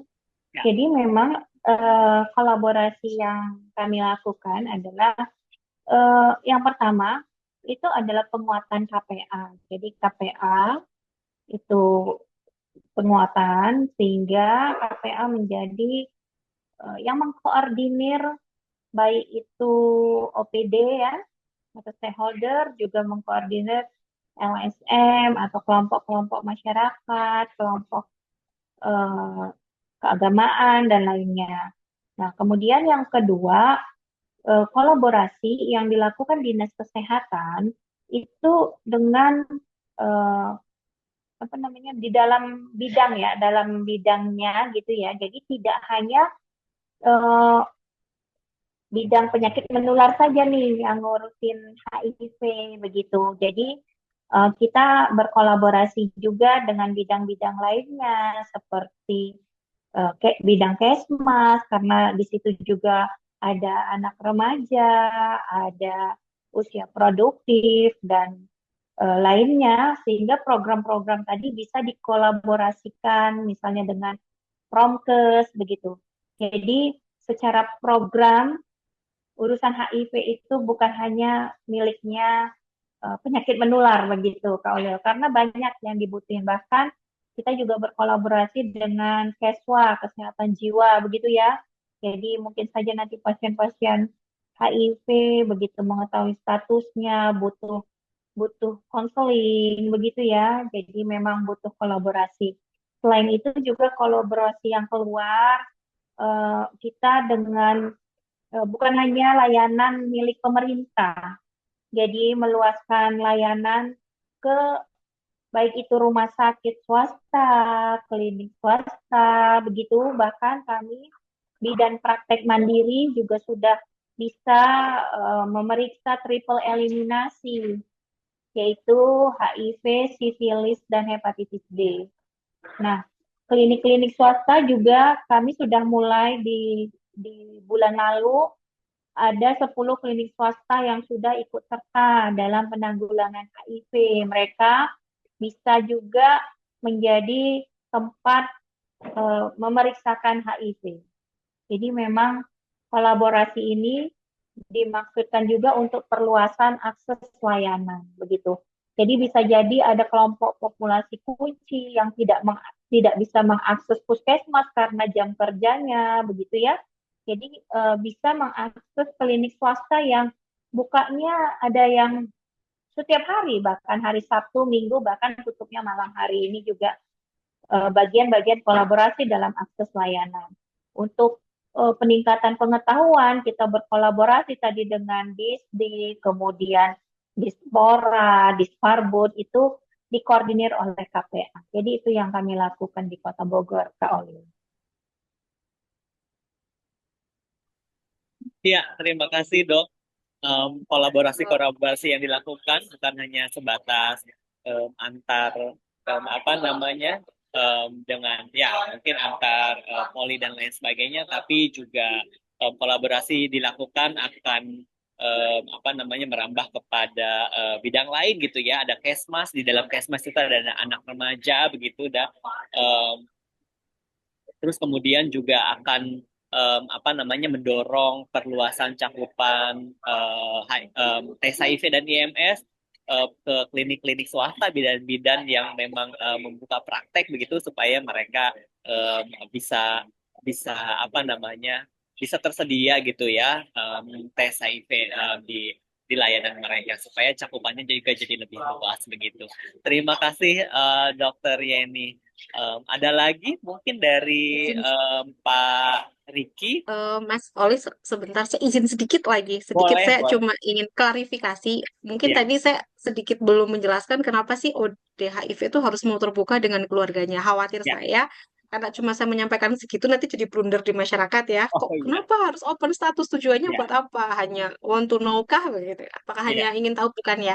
Jadi tujuannya itu agar ada pendamping minum obat minimal. Karena kan ODHIV ini harus minum obat teratur ya, jamnya bahkan itu harus teratur. Nah, itu tujuannya adalah di situ. Jadi kebanyakan ada HIV itu tidak mau terbuka bahkan dengan keluarganya sendiri karena merasa sehat. Jadi nggak apa-apa, aku nggak ada yang mendampingi juga nggak apa-apa. Padahal kalau misalnya ada yang mendampingi, tadi Bu Rodia juga sudah cerita ya, ada sampai warung. Itu kan berarti memang mereka itu sebenarnya butuh orang untuk mendengarkan mereka dan mengerti kondisi mereka. Tujuannya itu. Kenapa kami KPA itu memotivasi mereka untuk minimal dengan orang terdekatnya itu mau terbuka terkait statusnya. Mungkin begitu ya. ya. Mohon maaf. Ya, terima kasih Bu Rina atas highlight-nya gitu ya. Kita tidak apa namanya tidak mengharuskan untuk orang terbuka kesehatannya, itu adalah pilihan mereka, tetapi alangkah baiknya ketika ada seseorang yang mungkin tidak usah terbuka ke masyarakat lebih luas, setidaknya terbuka ke anggota keluarga, supaya nanti ketika ada sesuatu hal yang terjadi, keluarga sudah tahu apa yang harus dilakukan begitu ya. Terus juga mungkin keluarga bisa berperan sebagai apa namanya mendorong untuk kepatuhan minum obatnya dan lain sebagainya begitu ya. Oke, sip. Terima kasih Ibu Rina atas highlight-nya. Gimana Pak Riki, rencana kolaborasi apa yang mungkin bisa dilakukan oleh Bapak. Gimana Pak? Baik, terima kasih Mas Oli. Eh kalau mungkin tadi awal-awal saya sudah jelaskan juga ya terkait mengenai sinergitas. Nah, kalau kami di tingkat pusat ya khususnya kami di Direktorat Fasilitasi Pemanfaatan Dana Desa itu di tingkat pusat khususnya Kementerian Kesehatan pada Direktorat Penanggulangan Penyakit Menular itu kami sering bekerja sama dan melakukan khususnya sosialisasi baik di kabupaten maupun provinsi dan mereka pun kalau ingin ke desa itu selalu mengundang kami gitu loh. Bahwa penggunaan dana desa itu memang sangat diperlukan untuk khususnya di bidang kesehatan. Tapi bukan hal pengobatan ya Pak ya, dalam hal untuk mensosialisasikan gitu loh. Jadi eh, kami juga sekarang masuk di dalam tim WKPTB, yaitu tim Wadah Kemitraan Tuberkulosis, yang dimana dipimpin oleh Kemenko PMK. Jadi eh, kalau yang kami inginkan itu untuk fokus di tahun 2025 itu kami juga telah memasukkan poin-poin penting. Eh, Tadi saya sudah menceritakan tentang rincian prioritas penggunaan dana desa yang dimana dia adalah multi years. Nah, tapi setiap tahunnya itu ada yang dikeluarkan Kementerian Desa, yaitu fokus penggunaan dana desa, yang dimana berdasarkan Undang-Undang APBN tahun anggaran 2025, dana desa tahun anggaran 2025 diutamakan penggunaannya salah satunya untuk mendukung peningkatan promosi dan penyediaan layanan dasar kesehatan skala desa termasuk stunting. Untuk itu pada Permendes tentang petunjuk operasional atas fokus penggunaan dana desa tahun 2025 akan mencantumkan kegiatan promosi, pencegahan, dan penyediaan layanan dasar kesehatan dalam rangka penanggulangan penyakit menular, termasuk HIV/AIDS. Jadi seperti itu Bapak dan Ibu yang khususnya kami juga telah memasukkan ya insya Allah apa program untuk pencegahan dan penanggulangan TBC atas permintaan dari Kementerian Kesehatan. Itulah salah satunya gitu loh. Kami masukkan ke dalam regulasi di dalam 2025. Insya Allah mudah-mudahan direstui pada saat harmonisasi oleh Kementerian Hukum dan HAM. Itulah salah satu kolaborasi kami, Bapak. Terima kasih. Ya, terima kasih Pak Riki. Menarik ya bahwa nanti di tahun 2025 salah satu fokus utamanya akan terkait dengan peningkatan promosi yang di dalamnya itu ada kegiatan promosi penyakit menular ya, tentunya penyakit menular HIV ada di dalamnya begitu. Mudah-mudahan implementasinya akan berjalan dengan lancar sehingga kegiatan-kegiatan yang sifatnya memang penting gitu untuk dilakukan dalam rangka mereduksi stigma dan diskriminasi itu bisa dilakukan. Begitu ya Pak. Terima kasih. Oke, aku mau ke chat gitu. Di dalam chat tadi aku melihat ada Kak Rian yang mau bertanya, apakah Kak Rian masih ada? Jika masih ada dan mau bertanya, silahkan aku persilahkan kepada Kak Rian. Oke, terima kasih Kak Olil, terima Ya. kasih semuanya. Perkenalkan, nama saya Rian dari Mataram. Menarik sekali sih tadi Pak Riki juga sudah memberikan informasi terkait dengan ada beberapa dana desa yang mungkin bisa digunakan gitu ya Pak. Nah, sebenarnya kalau kita melihat dari beberapa pemaparan dari teman-teman dari KPA, kemudian Dokter Yeni, kemudian Ibu Rodia, itu sebenarnya bukan hanya berlaku di kota-kota besar saja, tetapi di Nusa Tenggara Barat, karena saya dari Nusa Tenggara Barat ya. Di Nusa Tenggara Barat juga kita juga sering melakukan hal yang sama. Eh, Salah satu contoh yang diceritakan sama Ibu Rodiah itu sebenarnya masih lebih ke hotspot di mana teman-teman itu bisa berkumpul gitu. Teman-teman itu bisa berkumpul kemudian mencari sebuah solusi dari permasalahan yang mereka hadapi gitu.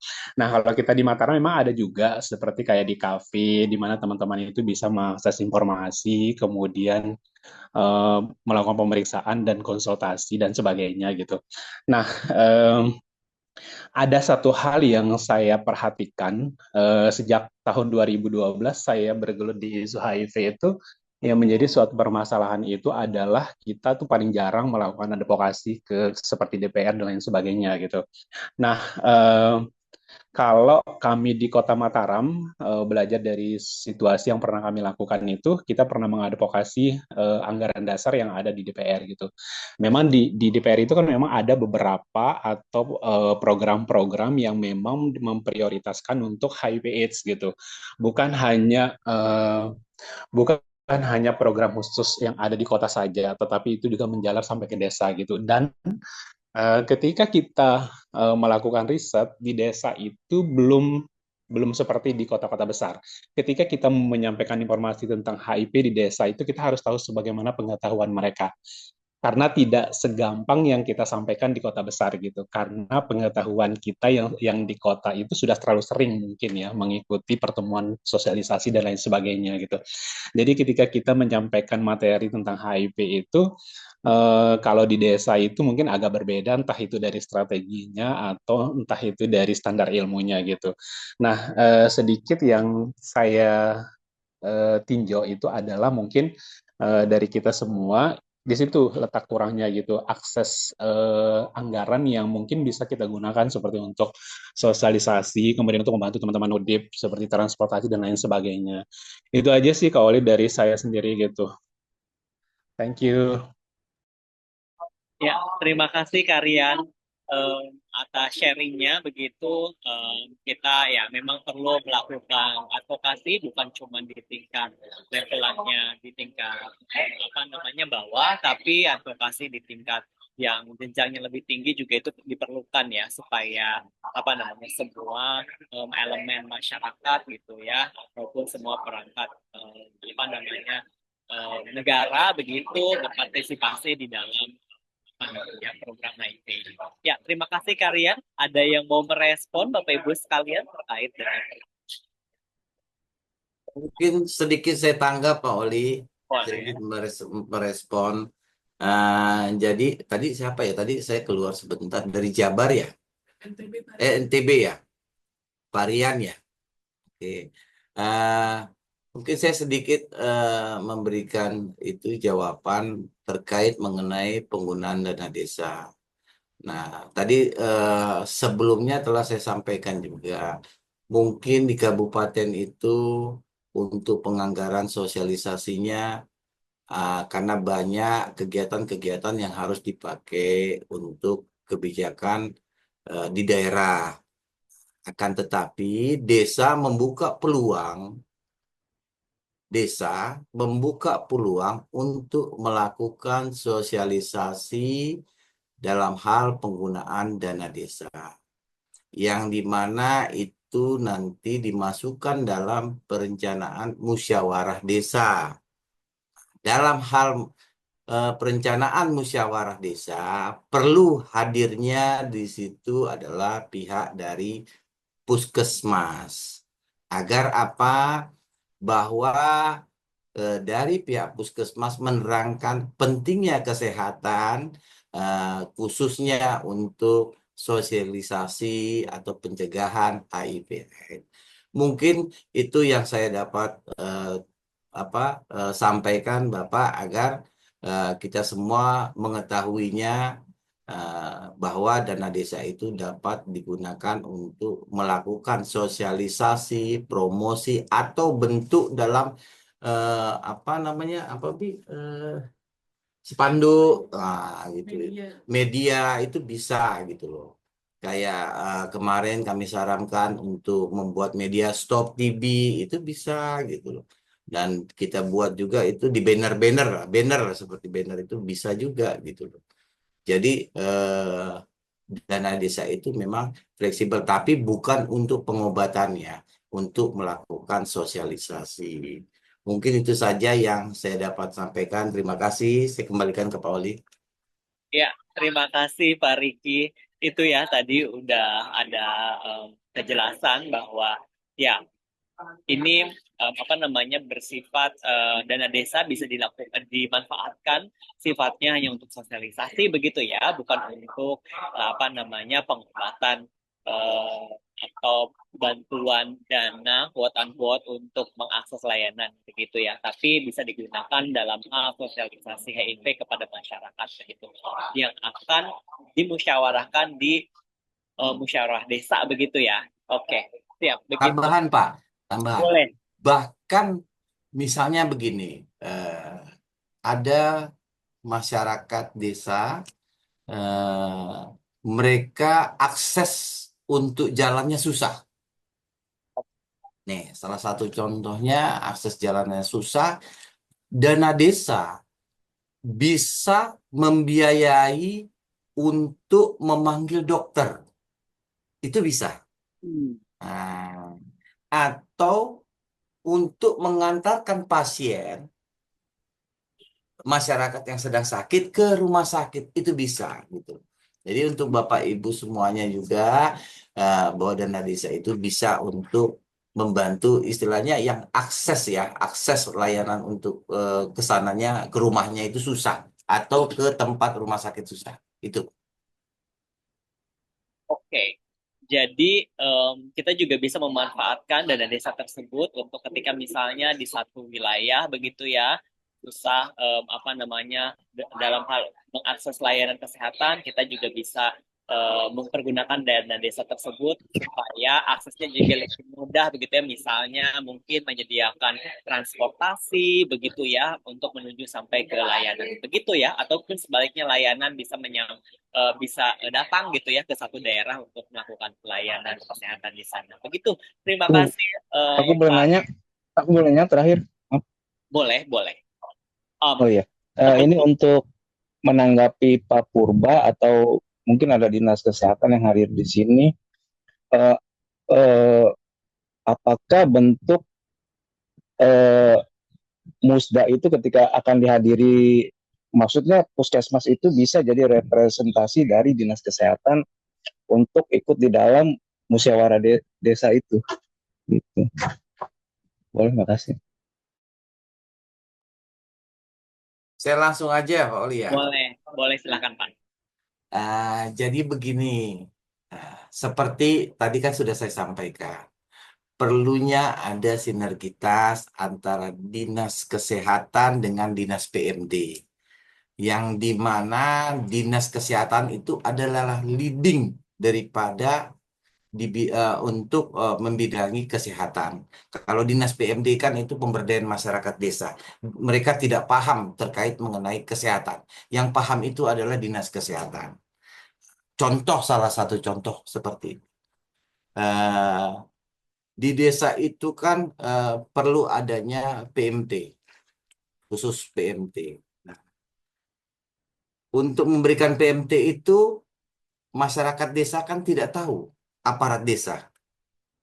Jadi perlunya diundang melalui dinas kesehatan. Jadi kepala desa memohon untuk mengundang salah satu atau beberapa narasumber dinas kesehatan. Nanti dinas kesehatan akan menunjuk puskesmas yang dekat oleh desa tersebut untuk memberikan masukan. PMT ini seperti apa saja. Nah, contohnya seperti itu, Pak. Atau dinas kesehatan menjemput bola ke dinas PMD. Itu bisa pada saat sebelum musdes. Misalnya dinas kesehatan menanyakan, Pak, izin kapan ya ada musdes di desa, bulan berapa? Nah, seperti itu. Jadi perlunya sinergitas yang betul-betul waduh, kalau terjalin ini pasti sehat masyarakatnya kok. Orang sudah ada kok dananya itu. Itu aja mungkin dari saya, Pak. Ya, terima kasih Pak Riki. Mungkin Dokter Yeni mau merespon sedikit saja singkat Dok terkait dengan em, tadi. Iya, Kak Olil mungkin agak sedikit berbeda ya karena kami Kota Bogor tidak punya desa gitu. Iya. Punyanya kelurahan ya, Bu ya. Iya, kami tidak punya desa, jadi mungkin mekanismenya agak beda begitu ya, Pak Riki. Kalau kami sih memang ada namanya musrembang gitu ya, musrembang, kelurahan, dan saat ini juga sedang berjalan. Memang di situ kita Dinas Kesehatan juga hadir bersama Puskesmas untuk memberikan masukan-masukan program-program prioritas. Jadi memang mungkin untuk dilakukan kolaborasi ini, begitu tambahan dari saya. Sepakat Bu Yeni, saya sepakat. Mungkin perbedaannya antara kota dan kabupaten ya Bu, antara kelurahan dan desa. Nah, tetapi intinya sama Bu, musrembang. Nah, itulah diundangkan seperti itu Bu. Atau Dinas Kesehatan datang pada saat memberikan masukan-masukan. Nah, seperti itu Pak Oli, saya rasa. Ya, betul Pak Riki. Kami diundang dan hadir juga itu di musrembang. Iya, siap. Terima kasih. Terima kasih. Terima Izin kasih menambahkan, Bapak Ibu, boleh silahkan Ibu Rina. nah kebetulan kalau Purbalingga ini banyak desanya. Ini mungkin sedikit sharing. Nah, kalau kami itu biasanya yang diundang itu bidan desa mewakili dari Dinas Kesehatan. Kan sama saja esensinya sebenarnya kan. Ini real terjadi di Kabupaten Purbalingga tahun 2024 bahkan. Eh, Penganggaran untuk pencegahan HIV sudah masuk di salah satu desa. Bahkan penggunaannya itu bukan hanya sebatas sosialisasi Pak Riki Purbangi. Karena ada kasus seperti ini. Ada ODHIV sakit. Kemudian tidak ada yang merawat. Karena memang ini orang tuanya sudah meninggal, dia punya satu keponakan yang menunggunya di rumah sakit. Itu menggunakan dana desa, satu hari 40.000. Kami kan masih di desa ya, jadi satu hari 40.000 itu untuk makan 3 kali masih masih cukup. Masih cukup ya. Itu diberikan dana desa satu hari 40.000 untuk satu penunggu yang menunggu ODHIV di rumah sakit tersebut. Kemudian akomodasi dari berangkat ke layanan sampai pulang pun ditanggung oleh desa. Kemudian sampai di rumah desa memberikan pemahaman kepada masyarakat yang akhirnya membuat masyarakat sekitar itu berbondong-bondong, bergotong royong memberikan bantuan. Bukan hanya kepada yang sakit, tetapi kepada yang menunggu juga. Ini, sebenarnya kalau kalau ini sudah terjadi, skemanya sudah bagus. Tadi Pak Riki Purba sudah menyampaikan, ini akan menjadi sebuah gerakan yang luar biasa ternyata. Satu ODHIV, karena sudah ada pemahaman di salah satu desa, akhirnya mereka bergotong royong. Apa yang diperlukan ini? Oh, yang menunggui ternyata karena dia menunggui ODHIV, sehingga tidak bisa bekerja, tidak ada pemasukan. Dibantulah oleh masyarakat. Kemudian sampai dengan ODHIV-nya meninggal dunia, itu semua akomodasi pembiayaan dibiayai oleh desa, diantar ke rumah sakit sampai dengan pemakaman, sampai dengan tadi tradisi yang 7 hari 40 hari itu ditanggung juga oleh desa. Mungkin ini kalau tadi Pak Riki dan Bu Dokter Yeni kan lebih ke ini bisa, tapi di Purbalingga ini sudah real terjadi berawal dari komunikasi dan koordinasi tadi itu. Jadi adanya eh, komunikasi dan koordinasi antar lembaga itu ternyata memang bisa bisa untuk mengurangi stigma dan diskriminasi di masyarakat. Itu mungkin Kak Olil ya. Terima kasih. Ya, terima kasih Bu Rina. Lagi-lagi ya, kata kuncinya ada sinergitas begitu ya. Baik elemen masyarakatnya, terus kemudian pemangku kepentingannya, pemangku kebijakan. Bisa saya tambahkan Bapak Boleh, Oli? boleh Baik. dong Pak. Nah, terkait yang mengenai dana desa tadi dipergunakan untuk pemakaman Ibu Rina, nah itu dibiayai oleh dana operasional pemerintah. Itu. Jadi mohon maaf ini bagi ada kepala desa di sini juga saya rasa nggak ada ya bahwa dana operasional pemerintah itu bukan milik pribadi kepala desa, tetapi milik daripada masyarakat ataupun milik dari pemerintah aparatur desa tersebut. gitu. Jadi ada juga desa itu kan duit saya 3% itu, padahal bukan.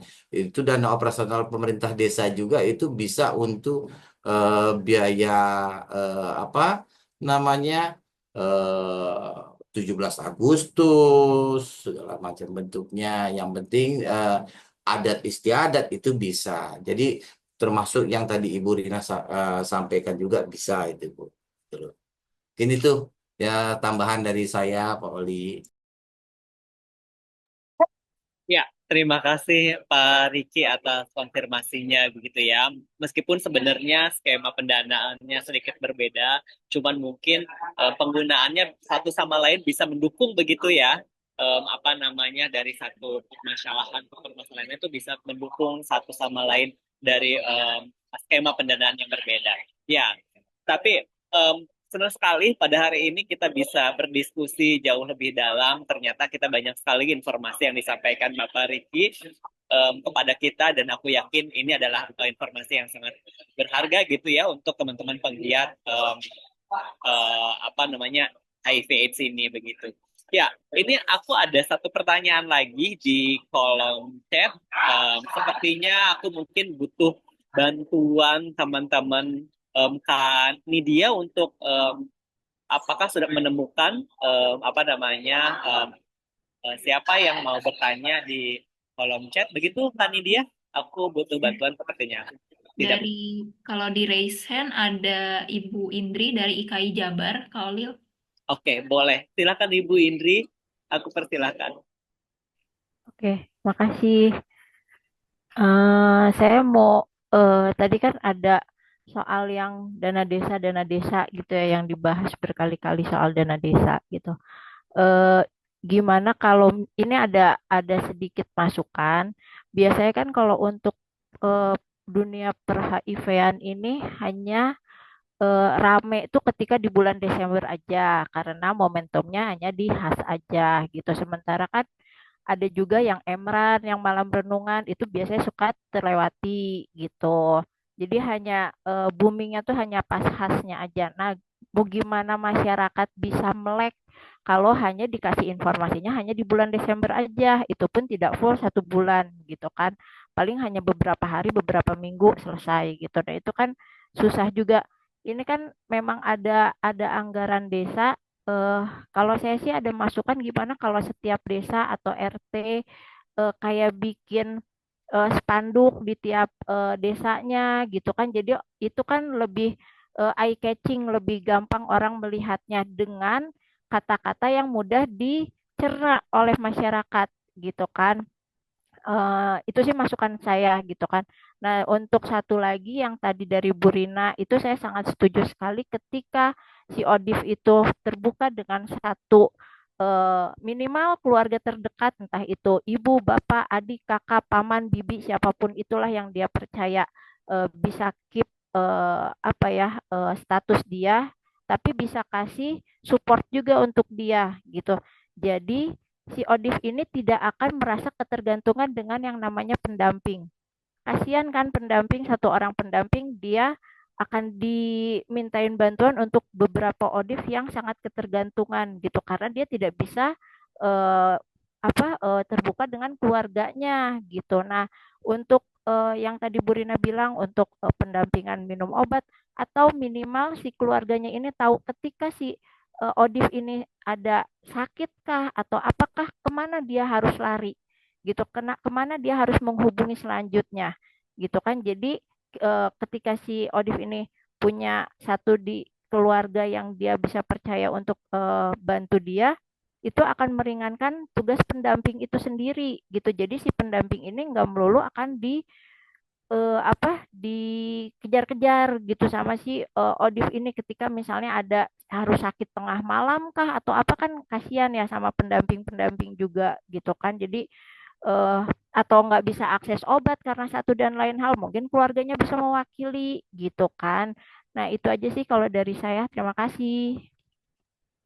Ya, terima kasih Kak Indri. Ya, itu ya tadi harapannya begitu informasi HIV itu disampaikan secara masif bukan cuma di bulan Desember saja harapannya di sepanjang tahun begitu ada informasi HIV/AIDS yang disampaikan kepada masyarakat, sesimpel misalnya membuat spanduk begitu ya di desa begitu untuk edukasi HIV ke masyarakat. Nah, ini sebenarnya menjadi tugas kita sebagai masyarakat untuk mendorong di setiap desanya untuk menganggarkan pembuatan ya minimal begitu ya, membuat spanduk supaya ada edukasi yang bisa disampaikan oleh desa begitu.